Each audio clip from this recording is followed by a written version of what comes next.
Halo, Assalamualaikum warahmatullahi wabarakatuh. Perkenalkan saya Vena Agustina Rahayu dari Prodi Penyuluh Peternakan dan Kesejahteraan Hewan 4B. Politeknik Pembangunan Pertanian Malang dengan nomor induk mahasiswa 04.03.19.426. Kali ini saya akan menjelaskan tentang pemilihan media penyuluh pertanian. Pemilihan media ini sangat diharapkan untuk menentukan pilihan sesuai kebutuhan pada saat pertemuan. Hal itu dimaksudkan jangan sampai media tersebut malah menjadi penghalang di lapangan.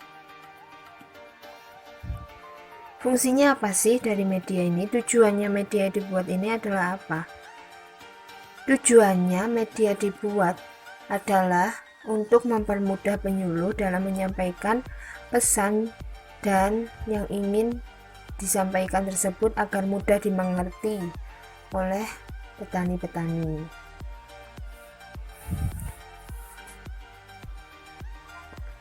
Media penyuluh. Tujuan pemilihan media adalah pemilihan media itu untuk meningkatkan pengetahuan, keterampilan atau sikap untuk informasi yang bersifat umum ataupun untuk hiburan.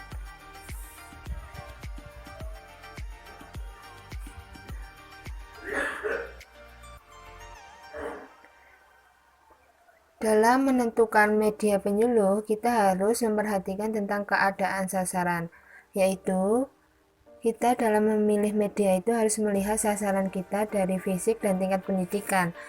Apabila salah satu pada masyarakat ada yang buta huruf, maka media yang digunakan melalui gambar itu tidak benar. Bisa menggunakan suara. Lalu sama halnya dengan masyarakat yang pendidikan rendah seperti SD. Sangat berbeda dengan masyarakat yang pendidikannya sudah tinggi S1 ataupun D3, maka media yang digunakan penyuluh pun juga harus berbeda. Lalu yang ketiga adalah keadaan tingkat adopsi. Kita harus melihat pada tingkat sadar ataupun minat digunakan pada media yang biasa digunakan seperti pada masa seperti film, poster, dan siaran ataupun surat kabar. Setelah tahu tingkat adopsi seperti sudah minat dan sudah siap untuk mencoba, maka mereka akan menerapkan media tersebut. Lalu yang keempat adalah pemilihan media itu berdasarkan kelompok sasaran, yaitu sasarannya adalah individu, kelompok ataupun massa.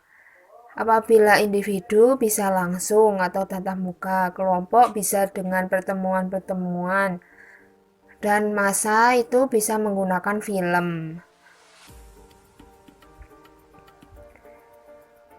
Ketersediaan media penyuluh ini adapun beberapa persiapan atau kesiapan pengadaannya. Yang pertama adalah media jadi dan yang kedua adalah media rencana.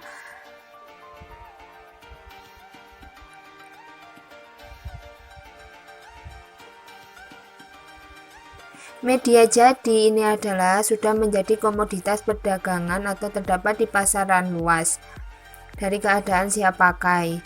Jadi media jadi ini sudah siap digunakan tanpa harus direncanakan terlebih dahulu.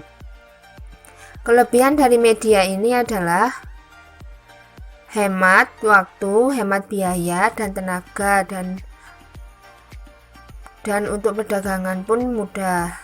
Lalu untuk yang kedua adalah media rancangan. Di sini media rancangan perlu dirancang dan dipersiapkan secara khusus karena untuk maksud dan tujuan pembelajaran tertentu. Di sini diperlukan waktu yang banyak, tenaga maupun biaya karena untuk mendapatkan keandalan dan keahlian. Diperlukan serangkaian kegiatan validitas prototipnya. Kekurangan media jadi ialah kecilnya kemungkinan untuk mendapatkan media jadi yang dapat sepenuhnya sesuai dengan tujuan. Dan untuk kekurangan dari media rencana adalah waktunya yang lama dan biayanya juga mahal. Dasar-dasar dalam pertimbangan untuk pemilihan media penyuluhan. Yang pertama adalah bermaksud mendemonstrasikan.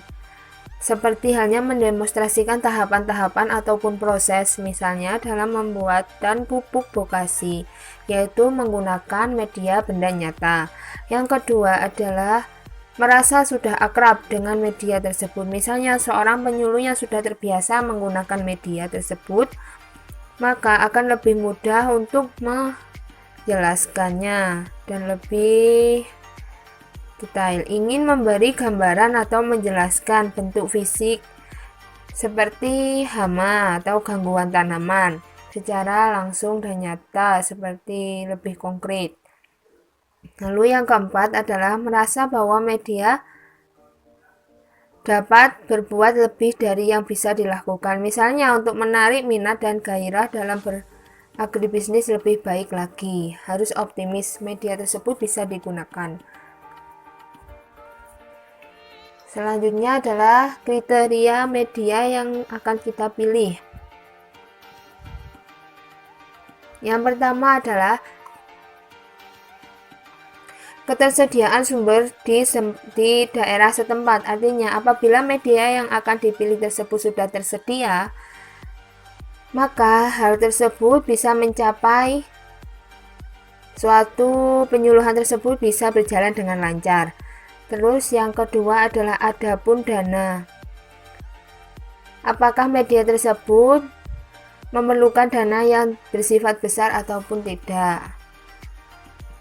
Yang ketiga adalah keluasan, kepraktisan, ketahanan media yang bersangkutan untuk waktu yang lama. Artinya bisa digunakan dimanapun dan peralatan yang ada di sekitar dan kapanpun serta mudah dijinjing dan dipindahkan. Dan yang terakhir adalah bagaimana efektivitasnya, yaitu jangka panjang disebabkan adalah jenis media yang biaya produksinya mahal. Namun apabila kestabilan materinya dan penggunaannya berulang-ulang untuk jangka waktu yang panjang, mungkin lebih murah dari media yang biaya produksinya murah tetapi hanya satu kali penggunaan. Cara atau prosedur pemilihan media. Yang pertama adalah model flowchart atau bagan arus yang menggunakan sistem pengguguran atau eliminasi dalam pengambilan keputusan. Lalu yang kedua adalah model matriks yang menggunakan proses pengambilan keputusan pemilihan sampai seluruh kriteria pemilihan diidentifikasi. Dan yang terakhir adalah mode checklist yang juga menggugah keputusan pemilihan sampai semua kriteria dipertimbangkan. Mungkin itu yang bisa saya sampaikan. Apabila ada salah kata, saya mohon maaf. Wassalamualaikum warahmatullahi wabarakatuh.